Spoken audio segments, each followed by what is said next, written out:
No niin, mä en olekaan pitkään aikaan tehnyt tänne mitään videoita. Se juttu vähän jäi, mä innostuin ja sitten se innostus lakkas aika nopeasti.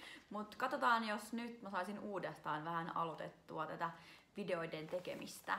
Ja tälle videolle mä keksin aiheen, kun mä eilen kuljin tuolla julkisissa ja siellä oli mainos lähestyvästä yhteishausta. Ja tälleen kun mä itse toimin nykyään sijaisopettajana ylä- ja ala-asteella, niin ysiluokkalaisille se yhteishaku onkin ihan just ajankohtainen. Mä ajattelin puhua siitä, että mitä mä oon tehnyt ysiluokan jälkeen, ja siitä on nyt 9 vuotta, kun mä pääsin yläasteelta pois. Niin minne mä hain ysillä yhteishaussa, mihin mä pääsin ja missä mä oon työskennellyt sen jälkeen ja onks mä opiskellut jotain muuta. Tai siis onks mä opiskellut jotain muuta kuin sen, mihin mä ysin jälkeen päädyin. No aloitetaan nyt siitä, että ysillä mä olin aika hukassa sen koko syksyn tai kun mä tiesin, että yhteishaku lähestyy, että mihin mä oikeasti haluaisin, missä mä viettäisin todennäköisesti seuraavat 3 vuotta, mitä mä opiskelisin ja mikä mä oikeasti kiinnostaisi. Mä en tiennyt yhtään, mitä mä olisin halunnut tehdä. Mun äidin kanta oli aika selvä. Se oli se, että sä menet lukioon, ei ole muuta vaihtoehtoa. Ehkä vähän tosta johtuen semmonen teiniän kapinahenki nousi ja mulle oli sit semmonen, että mähän en lukioon mene, että mä en sinne hae. Tosin en mä sinne varmaan päässytkään, koska mun keskiarvo niin kun oli just alle 7 ja sillä nyt ei ihan hirveästi lukioihin pääse. Niin se oli vähän semmonen pois suljettu vaihtoehto sitten aika alusta alkaen. Kyllä muutenkaan siellä koulussa hirveästi yläasteella viihtynyt, että niitä poissaoloja vähän kertyi liikaakin. Mä ihmettelen, että mä edes pääsin ysiltä ajoissa pois. Niin se lukio ei ollut kyllä kauhean houkutteleva vaihtoehto. No, ei se mitään, piti alkaa tekemään päätöksiä.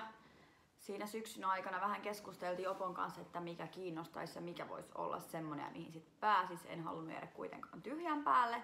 Ja sitten mun yläasteen köksänopettaja alkoi puhumaan yhdessä vaiheessa, että voisiko se olla hotelli- ja ravintola-alalla. Se huomasi, että mä olin hirveästi kiinnostunut köksästä ja olin siinä ihan hyvä. Ja köksän tunnit oli itse asiassa ainoa aine, mistä mä niinku kävin varmaan jokaisella tunnilla, paitsi jos mä olin oikeasti kipeä.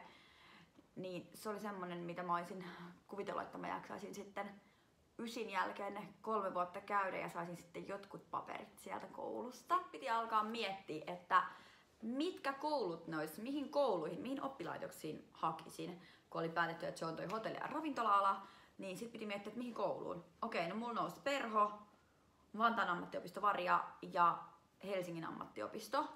Et noihin 3 mä haen. Ja Opon kanssa, kun menin keskustelemaan asiasta, niin se ei ainakaan fiiliksiä nostanut mitenkään. Perho oli siis mulla ykkösenä, mihin halusin hakea, niin Opo sitten torpedoi nämä ja sanoi, että sä tuu sinne kuitenkaan pääsee, että älä laita ykköseksi sitä, että sä et sinne pääse.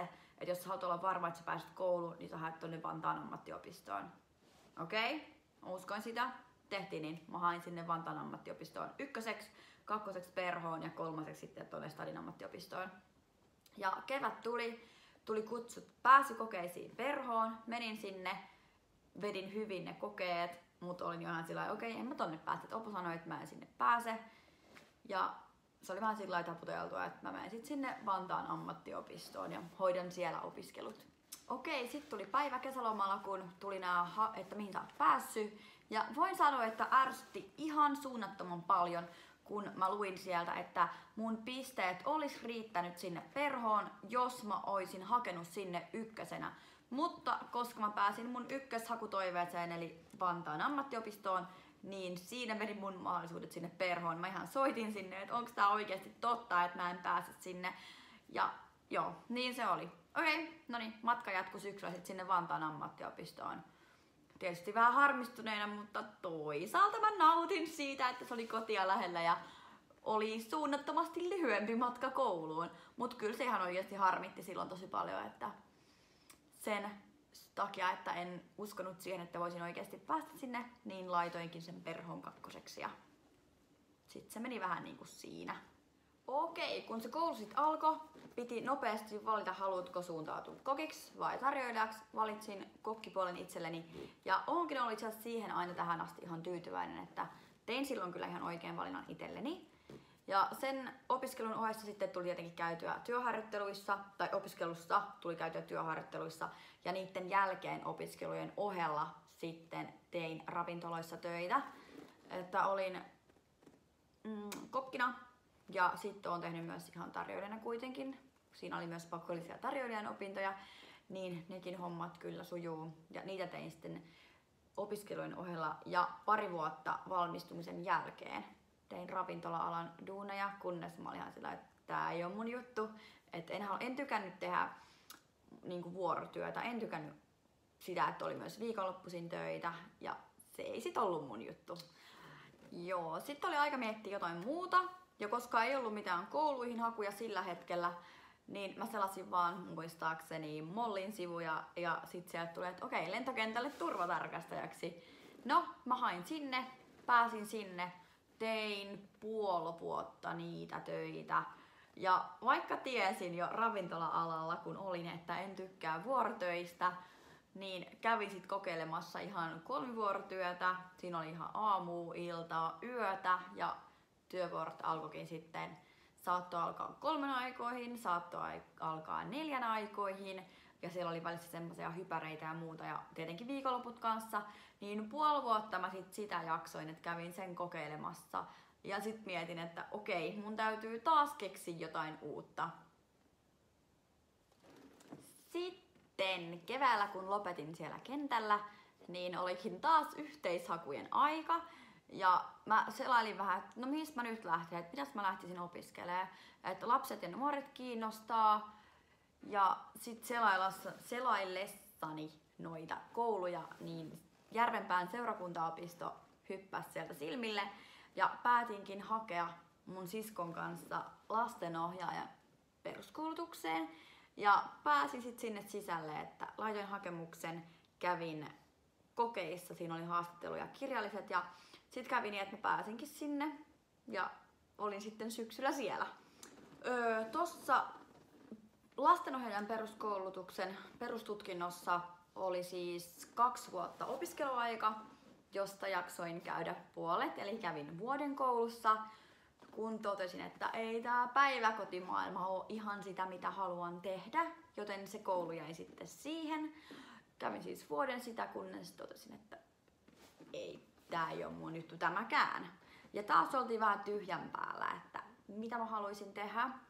No siinä kevään jälkeen, sen kesän mä sitten kuitenkin semmoisessa vuokrafirmassa just noita, että kävin päiväkodeissa sitten ja kouluissa koulunkäyntiavustajana. Ja päädyinkin siitä pariksi viikkoa yläasteen puolelle henkilökohtaiseksi avustajaksi, josta mut sitten haluttiinkin koko seuraavaksi lukuvuodeksi sinne kouluun nimenomaan henkilökohtaiseksi eräälle tytölle ja seuraava vuosi meni sitten kokonaan yläasteella koulunkäyntiavustajana. Okei, no se vuosi tosiaan meni sitten siinä ja kun kevät taas tuli, heräsi taas kysymys, että mitä mä teen ensi syksynä. Ja sitten mä päädyin hakemaan samaan aikaan rakkaiden ysiluokkalaisten kanssa. Hain yhteishaussa sitten kampaamo-opiskelijaksi aikuispuolelle Stadin ammattiopistoon. Kävin siellä pääsykokeissa ja tuli tieto, että olen päässyt sitten sinne kampaamopuolelle parturikampaajaksi opiskelemaan. Okei, taas tuli syksy. Mä olin sitten siellä. Aloitin ja mä ihmettelin oikeasti, että mä edes pääsin sinne, koska mulla on niin huono hahmotuskyky ja semmonen kyky niinku oikea vasen. Että mä ihmettelen, että mä oon edes päässyt sinne ja kaikki peilikuvahommat on tosi vaikeita mulle hahmottaa. Niin se mua heti alussa jo tuli semmonen olo, että mä oon ihan vitun tyhmä tänne. Että mä en niinku kuulu tänne. Että mä en niinku hallitse näitä juttuja. Ja siellä mä jaksoin taas käydä puoli vuotta. Ja sit tulikin viime kevät, eli ollaan vuoden 2018 keväässä. Ja sain yllättävän mahdollisuuden lähteä sinne Jenkkeihin, mistä puhuin jonkun verran, kun olin Snapissa vielä, niin sieltä tulee aika paljon materiaalia. Ja olin siellä Jenkeissä 3 kuukautta kotiopettajana ja koko kevät menikin siinä. Ja itse asiassa ennen tuota kevättä, niin olin talven, kun en ollut siis koulussa enää, niin olin sitten koulusihteerinä, koulun kanslistina. Olin muutaman kuukauden, kunnes lähdin tonne Jenkkeihin 3 kuukaudeksi ja tulin kotiin. Kesällä en tehnyt mitään ja nyt on sitten tän syksyn, tän talven tehnyt ylä- ja ala-asteella sijaisuuksia, että olen sijaistanut kaikissa aineissa. Nyt voin sanoa, että on ihan kaikissa aineissa. Vielä vähän ennen joululomaa en ollut sijaistanut koskaan liikassa enkä puukäsitöissä, mutta nyt mä oon myös ne sijaistanut, eli olen sijaistanut kaikissa aineissa ylä- ja ala-asteella.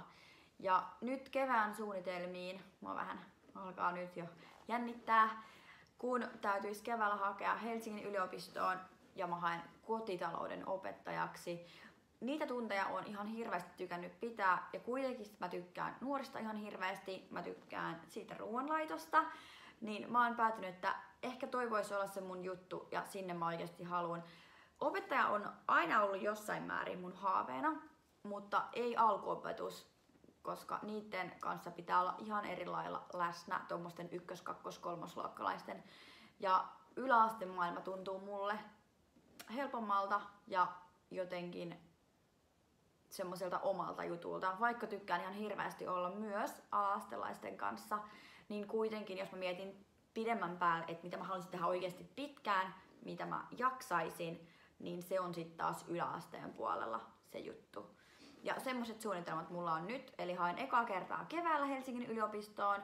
Katsotaan miten käy. En lannistu, jos en pääse. Jatkan sijaisuuksia, jos en pääse.